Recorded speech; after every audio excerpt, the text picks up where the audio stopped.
Bonjour à toutes et à tous et bienvenue à ce nouveau Good Morning Market. Nous sommes le 17 juillet 2020 et Wall Street s'est finalement replié hier avec le Nasdaq qui a fait preuve de plus de faiblesse en cédant 0,73%. Le S&P 500 a quant à lui chuté de 0,34% et le Dow Jones a cédé 0,50%. Alors lors de la séance asiatique, les échanges ont été plutôt mitigés avec le Nikkei japonais et le S&P ASX 200 australien qui ont baissé, tandis que le Kospi coréen et le Nifty ont gagné du terrain. Alors les contrats à terme sur le DAX annoncent une ouverture européenne en demi-teinte avec notamment des cas de coronavirus aux États-Unis qui ne cessent de progresser. Le Texas qui a signalé plus de 10 000 nouveaux cas de coronavirus hier, mais le gouverneur du Texas a déclaré que le confinement n'était pas une option.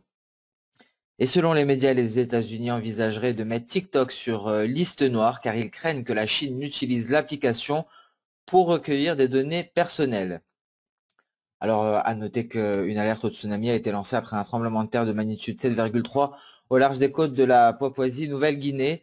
Et en Chine, on prévoirait d'introduire des mesures visant à stimuler la consommation, notamment en distribuant des coupons de consommation et en subventionnant l'achat d'automobiles. Alors, en Chine également, il y a eu des inondations avec une intensification de la saison des pluies.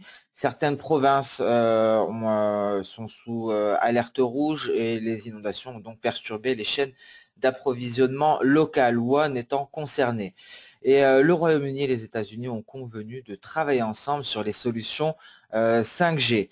Et donc, nous avons pris connaissance dans la nuit du PMI manufacturier en provenance de Nouvelle-Zélande qui est passé de 39,8 à 56,3 points en juin. On passe donc le seuil des 50 en Australie concernant le secteur manufacturier. Netflix a fait état de bénéfices plus faibles que prévu pour le second trimestre, le BPA. Le bénéfice par action s'est établi à 1,59 $. Les analystes tablaient pour 1,81 $. Et les recettes ont atteint 6,15 milliards de dollars. La société a également publié une prévision plus faible que prévu pour l'année. Alors concernant le calendrier économique du jour, nous prendrons connaissance aujourd'hui de certaines données, mais ce sera principalement un focus sur les chefs d'État et de gouvernement des pays européens. Tout d'abord, à noter hier la BCE, qui n'a pas fait de nouvelles annonces, donc statu quo de la BCE, mais à noter que Christine Lagarde a exhorté les dirigeants européens à se mettre rapidement d'accord concernant le plan de relance avec des subventions supérieures au montant des prêts. Et donc dans ce contexte-là, donc c'est à partir d'aujourd'hui que les chefs d'État et de gouvernement des pays européens discuteront du fonds de relance de 750 milliards d'euros, ainsi que d'un budget de 1700 milliards d'euros pour les 7 prochaines années.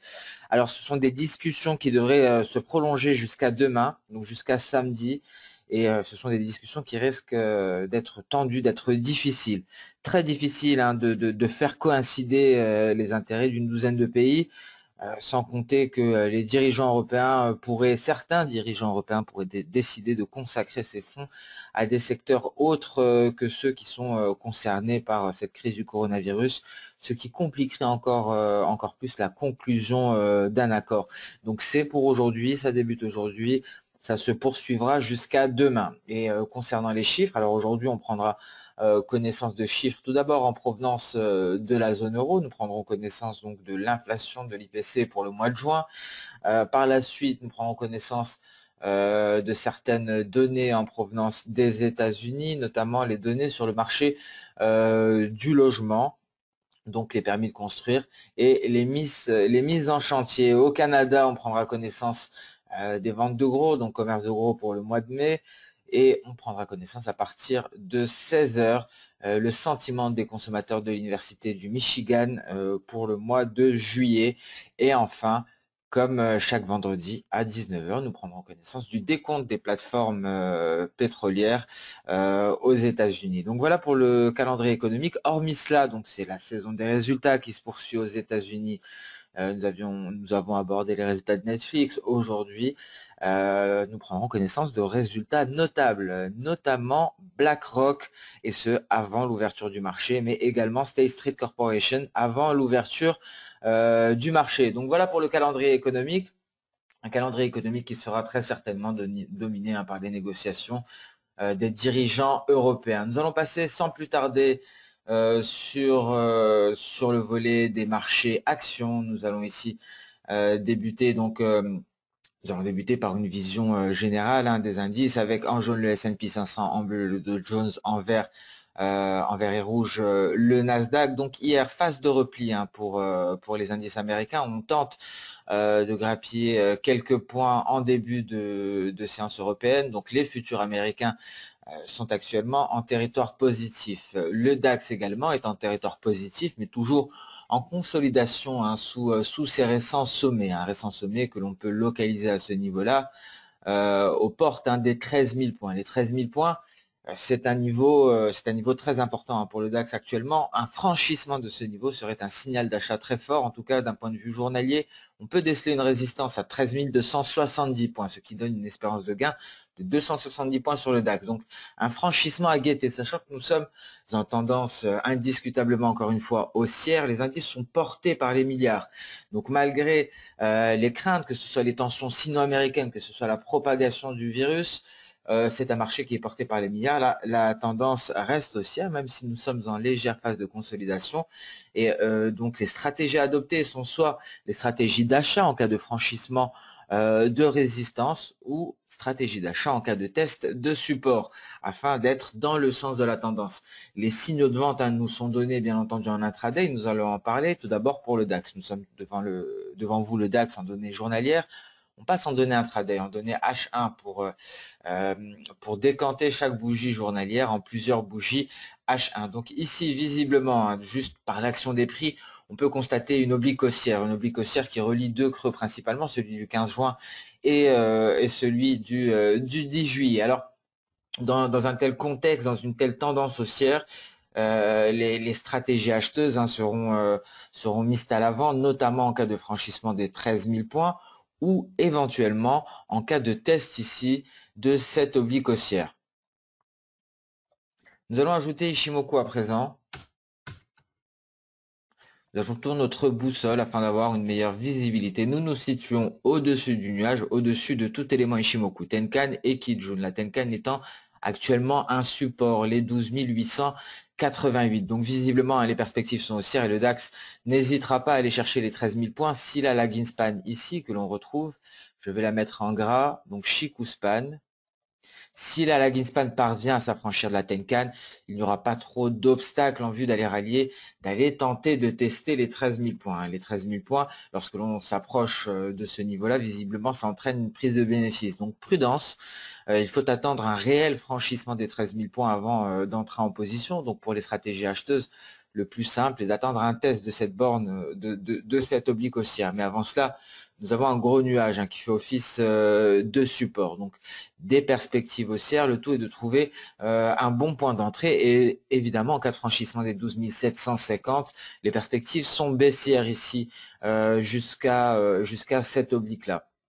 Donc selon l'évolution de la séance, plusieurs stratégies pourront être mises en place, qu'elles soient à l'achat ou à la vente sur le très court terme. Et j'insiste sur le fait que sur le long terme, sur le moyen terme, pardon, mieux vaut être à l'achat, mieux vaut être dans le sens de la tendance, et car vous aurez tout simplement plus de chances d'être gagnant. Il est beaucoup plus compliqué de déceler un point de retournement que d'accompagner une tendance. Et pour accompagner une tendance, il faut avoir un bon point d'entrée. Et donc on entre sur support, sur test de support ou sur franchissement de résistance. Pour l'heure, il faudra attendre ici la clôture de cette bougie pour vérifier que notre lagging span est bien parvenu à sortir ici, à franchir cette Tenkan. Donc des perspectives qui restent haussières sur le DAX, qui pourraient devenir baissières à court terme si le DAX venait ici franchir les 12 750. Alors qu'en est-il du Dow Jones? La situation est quelque peu différente sur le Dow Jones. Nous allons débuter par le Dow Jones en données journalières ici, à l'aide d'Ishimoku.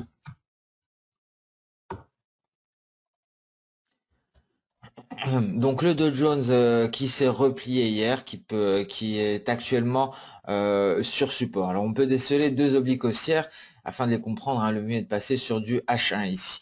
Alors la première oblique haussière relie ici ce point bas du 23 mars et ce point bas ici du 10 juillet.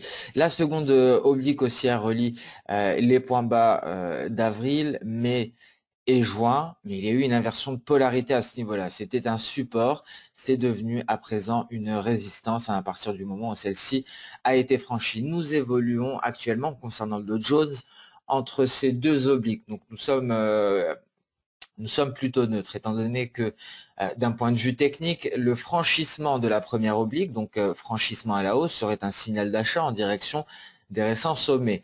En revanche, une cassure de cette oblique haussière ici serait un signal de vente en direction des récents creux.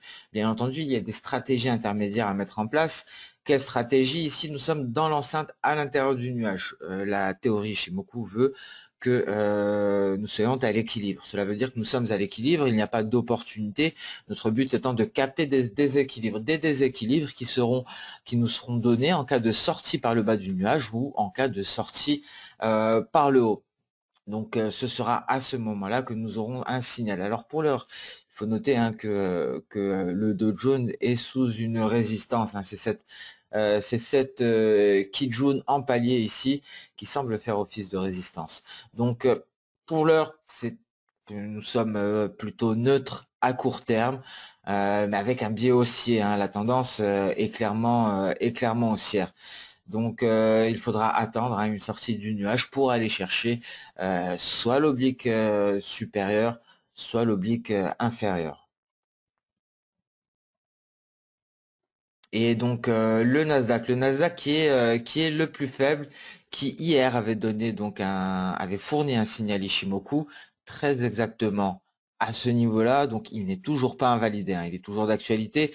Il faut dire que dernièrement, hein, les signaux haussiers ont tendance à être vérifiés pratiquement constamment. Ce n'est pas le cas des signaux baissiers. Très souvent, nous avons des retournements de situation en cours de séance. Ici, nous avions eu donc un signal de vente qui avait été validé par la lagging span. La lagging span, par la suite, a tenté de repasser au-dessus de sa Kijun et finalement, elle a donc réintégré le nuage, à l'image des cours d'ailleurs.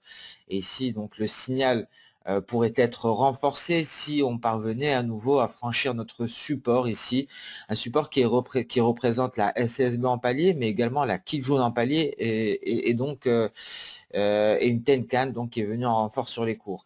Donc le Nasdaq est beaucoup plus faible que les autres indices américains, pourrait donc confirmer à nouveau le signal qui nous a été donné hier. Il faudrait seulement donc réussir à franchir ici ce niveau de support, ce support qui a renvoyé les cours à la hausse. Bien heureusement, un autre nuage est venu empêcher toute progression haussière. Pourquoi je dis bien heureusement? Car il y avait un signal de vente.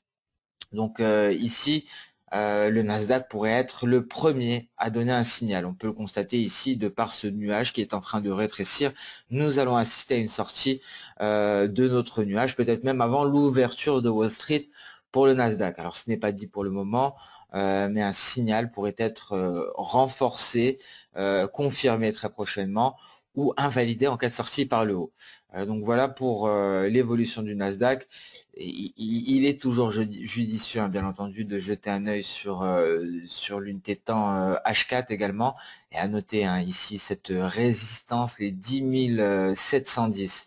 Alors les 10 710, hein, en cas de hausse, seront un objectif à aller chercher, bien entendu, en cas de sortie par le nuage. Et on remarque que ça coïncide justement avec ce palier de SSB.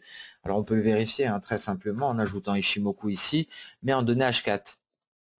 Et nous allons sélectionner uniquement notre Kijun car c'est ce qui nous intéresse, car c'est justement la résistance. Et on le voit, hein, ça correspond très exactement ici. On retrouve la Kijun H4 sur un graphique H1 avec un Ishimoku H1. Donc en cas de hausse, on a un réel frein ici, hein, on a une réelle résistance qui pourrait donc empêcher toute progression haussière. Donc prudence, les stratégies baissières. Donc c'est un peu un cas particulier, c'est pour ça que je prends un peu plus de temps pour le Nasdaq.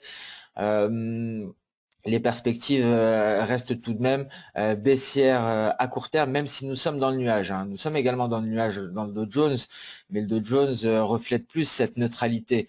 Inversement, au Nasdaq, qui lui semble montrer des signes de faiblesse et à très court terme, l'objectif est ce support et en cas de franchissement de celui-ci, on pourra enfin aller finaliser notre N baissier pour aller chercher les 10 360. Alors qu'en est-il du S&P 500? Concernant le S&P 500, une oblique haussière à aller chercher en vue de nous donner un signal de vente qui pourrait être confirmé en cas de sortie de nuage par le bas, qui pourrait être renforcé. Donc encore une fois, ce serait la conjonction de deux signaux, un signal oriental, donc sortie du nuage par le bas, c'est un signal japonais, et un signal occidental par franchissement d'une oblique haussière.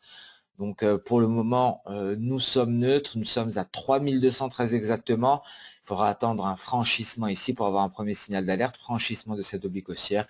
Et bien entendu, hein, c'est le franchissement, c'est la sortie du nuage par le bas qui pourrait donner un éventuel top départ pour un repli plus prononcé. Encore une fois, je vous invite à toujours garder un œil également hein, sur le H4. Ici, les perspectives semblent baissières à court terme jusqu'à 3175, car un franchissement de Tenkan nous indique un éventuel test de notre Kijun, c'est-à-dire que l'on franchit les points moyens de court terme pour aller chercher les points moyens de moyen terme. Je vous rappelle que la Tenkan et la Kijun représentent simplement des points moyens. C'est aussi simple que cela.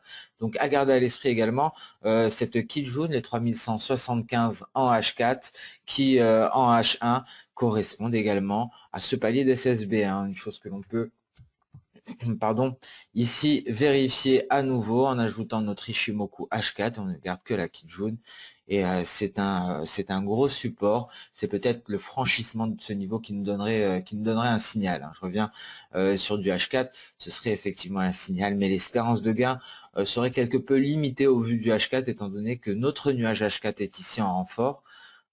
Et d'ailleurs, hein, ce que je vous invite à faire pour ne pas multiplier les graphiques, multiplier les éléments graphiques, n'hésitez pas à superposer des Ishimoku sur deux unités de temps différentes. On retrouve ici notre nuage H4. Je vais en changer la couleur d'ailleurs pour mieux distinguer les différents éléments. Donc ici, il y a quand même pas mal d'obstacles à la baisse. Alors nous allons passer à présent sur le volet des matières premières. Nous allons débuter par le gold. Nous avons abordé hier ce graphique, hein, ce rounding bottom. Nous sommes en train de tester la résistance qui devrait nous donner le signal et nous permettre d'aller vers des records historiques. D'un point de vue journalier, comme attendu après une consolidation collée pratiquement au récent sommet, on s'est replié, donc un retour à la moyenne de court terme, notre Tenkan. Alors à ce sujet que nous révèle le H1, le H1 nous dit d'être prudent. Pourquoi? Car nous avons franchi ici l'oblique haussière et donc les perspectives à court terme sont plutôt baissières hein, sur le gold, et ce serait pour aller chercher peut-être un précédent support, très rapidement passer sous les 1800 pour aller tester les 1790. Et donc on pourrait même hein, se replier jusqu'au 1760. Après, d'un point de vue personnel, je ne m'attends pas à un tel repli, mais il faut le garder à l'esprit. En cas de franchissement à la Tenkan, on pourrait aller chercher les 1760. Le H1 nous donne un niveau un peu plus élevé, un peu plus, selon moi, réaliste, les 1790. Prudence, tant qu'on ne réintègre pas le nuage, les perspectives baissières de court terme sont à privilégier. Et tant qu'on ne repasse pas au-dessus de cette oblique haussière ici, ce sont encore une fois les perspectives haussières les perspectives baissières qu'il faut privilégier. Et à noter un fait très intéressant, ce que dit la théorie Ishimoku, c'est que la lagging span, donc Shiku span, hein, interagit avec absolument tout, même avec les trend lines que nous traçons, que l'analyste va aller tracer sur ces graphiques. On peut le voir ici. C'est notre lagging span a refusé de franchir cette oblique haussière, une oblique qui relie le creux du 2 juillet avec le creux du 14 juillet, donc un refus de la lagging span de le franchir, et donc la lagging span s'en sert comme support, mais devrait faire face à une résistance ici, à ce niveau-là, à 1801,58. Ça pourrait correspondre à un test des cours avec l'oblique haussière, donc une inversion de polarité. Donc il faut garder tous ces éléments à l'esprit, car effectivement ici, à très court terme, un test de cette oblique pourrait être un point de vente, un point de vente en scalping éventuellement. Bien entendu, sur le long terme, il faut profiter des replis pour acheter, car les perspectives sont indiscutablement, encore une fois, haussières, et l'or devrait très prochainement aller chercher ses records historiques. D'ailleurs, on peut constater une percée haussière au franchissement du seuil psychologique des 1800. Donc ici, effectivement, un test de l'oblique haussière est envisageable, qui devrait coïncider avec notre lagging span qui vient tester les 1801,58 sur ce palier d'SSB. Donc plusieurs stratégies à mettre en place selon l'horizon de temps, et il faut garder à l'esprit que la tendance est haussière. Le rallye haussier pourrait se poursuivre très prochainement, même sur plusieurs mois. On passe à présent sur le pétrole, qui poursuit sa consolidation, hein, aux alentours de ses récents sommets. Pour le moment, il est plutôt neutre, hein, le pétrole en données journalières. En données H4, nous sommes sortis de ce biseau ascendant. Nous avons donné un signal d'achat en sortant du nuage par le haut, sans parvenir à aller rallier ici l'objectif de cette vague haussière. Alors, est-ce que le pétrole va se décider aujourd'hui? Très difficile à dire.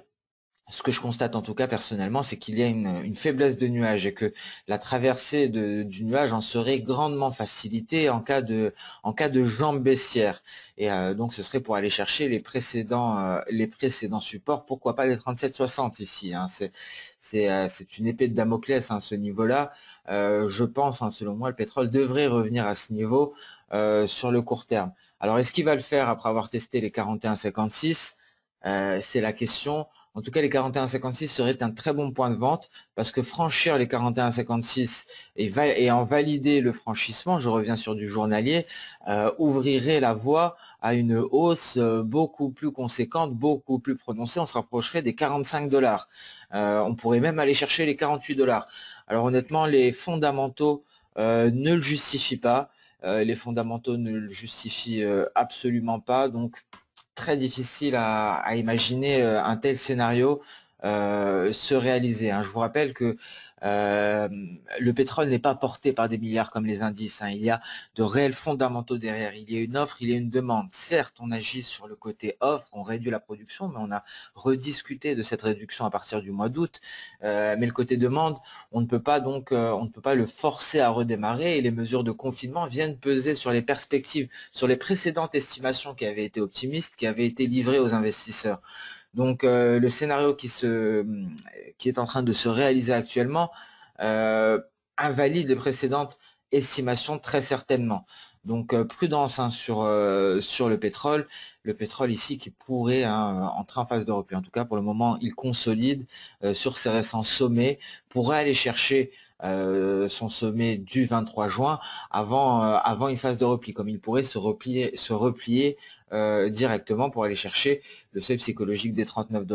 Donc on va rester dans l'attente d'un signal, soit éventuellement d'un test et d'une incapacité à franchir les 41,56, ce qui constituerait un signal de vente, soit éventuellement un franchissement du nuage, et là ce serait pour aller chercher les différents paliers un à un. Donc un premier que l'on retrouve ici à 39 $ très exactement, un second, et c'est le récent creux que l'on retrouve ici à 38,50 avant d'aller chercher éventuellement les 37,60. Et le copper, le cuivre, donc le cuivre en mensuel ici, hein, on garde un œil dessus, qui est en train de sortir du nuage, qui pourrait nous donner un signal d'achat long terme avec une lagging span qui a tout de même des obstacles. Alors d'un point de vue H4, effectivement, la séance d'hier a été haussière, donc visiblement il semblerait que le copper que Dr Copper, hein, comme on l'appelle, est en train de démarrer à la hausse, et donc l'objectif nous sera fourni par les projections de Soda. Nous avons sélectionné ici le point bas du 3 juillet à 16 h, le point haut du 13 juillet à 8 h, et ce point bas, celui du 16 juillet à 8 h, ce qui nous fournit un objectif N à 6937. Pourquoi N? Car ici, l'amplitude de ce mouvement haussier, l'amplitude du mouvement baissier est 2 fois plus petite, est égale à 0,5. Ça correspond à la moitié de l'amplitude de ce mouvement haussier, je vais y arriver. Donc ici, perspective haussière à court terme, toujours largement d'actualité. On attend peut-être un franchissement de la Tenkan pour s'en assurer. Il y aura très certainement une résistance intermédiaire à 6611, et pour ceux qui sont entrés à l'achat sur la Kijun, ce sera l'occasion de renforcer pour aller chercher les 6937, hein. Et d'ailleurs, je tiens à préciser que le copper, le cuivre, est bien l'un des seuls actifs à vraiment avoir nous avoir montré une reprise en V, bien plus qu'une reprise en V, hein. Voici les niveaux avant pandémie, nous les avons clairement surpassés. Je tiens à préciser également que ce métal industriel, le copper, est en train de surperformer par exemple d'autres métaux à l'image du zinc, hein, on le voit ici, il le surperforme. Alors, est-ce que cela veut dire qu'on va avoir une phase de repli avant d'une reprise de la hausse? Le copper est corrélé à la Chine. La production en Chine a clairement repris. Certaines mesures concernant l'infrastructure ont permis au copper de se renforcer. Je vous rappelle que le copper est utilisé également dans la construction. Et j'en passe. On fera très certainement une fiche sur le copper avec les différents éléments fondamentaux afin de vous les exposer, hein. C'est une matière première très intéressante et qui présente de belles perspectives, hein, que ce soit de par le développement des véhicules électriques, ou éventuellement cette reprise chinoise qui vient booster les cours du copper. Mais on va en parler plus dans le détail prochainement, et une fiche formation, si je puis dire, sur le copper sera disponible sur notre site. Tout ce qu'il faut garder à l'esprit, c'est que les perspectives à court terme sont haussières avec un objectif à 6937. On passe à présent sans plus tarder sur le marché d'échange avec un biais vert qui s'est renforcé hier quelque peu, qui n'est pas parvenu à se franchir de sa Tenkan pour aller par la suite chercher sa Kijun. L'euro-dollar, lui, a été assez volatile hier, hein, mais les perspectives sont à court terme toujours baissières, avec toujours le même objectif, hein, malgré un repassage au-dessus de la ligne de coût. Et l'objectif est ici aux alentours des 1,1350. Pour l'invalider, il faudrait repasser au-dessus du nuage. Alors ici, la volatilité d'hier était assez élevée et a invalidé le signal pendant un certain temps, mais ce rapide retour en dessous du nuage nous laisse cette porte ouverte, hein, la porte d'un repli en direction des 1,1350 pour l'euro-dollar. Donc des perspectives baissières, hein, sur le court terme. Et le GBP-USD qui se maintient au-dessus de son nuage qui fait office de support, un GBP-USD qui est même pris en étau, hein, dans son nuage, on peut le voir ici avec une grande précision, qui pourrait décider d'en sortir aujourd'hui en franchissant sa Tenkan. En tout cas, celui-ci, hein, évolue toujours évolue dans un canal haussier. Il est au-dessus de son nuage avec des perspectives peut-être haussières à court terme. S'il parvient à démarrer, les perspectives haussières en seraient confirmées. En DNH4, nous sommes dans le nuage et on pourrait assister à un signal d'achat, donc qui nous serait fourni en cas de franchissement du nuage par le haut et en cas d'une lagging span qui se libère, donc un signal qui pourrait être confirmé en cas de passage au-dessus des 1,2636, 1,2637 plus exactement. Et là, on pourrait éventuellement aller se rapprocher ici des 1,28. Mais on garde tout de même à l'esprit, on remarque ici cette vague en N. Nous allons sélectionner le point bas, le point haut intermédiaire, le point bas. On calcule l'amplitude de ce mouvement qui est de 407 points. Donc un mouvement de environ 203 à la baisse nous fournirait un point N. 185, c'est inférieur à la moitié, inférieur à 203. Donc ici, c'est un V que l'on devrait aller chercher. Et voilà l'objectif, légèrement supérieur au récent sommet, 1,2846 selon les projections d'Osoda. Et on va attendre un signal d'Ishimoku tout de même avant d'envisager une progression haussière en direction du point V.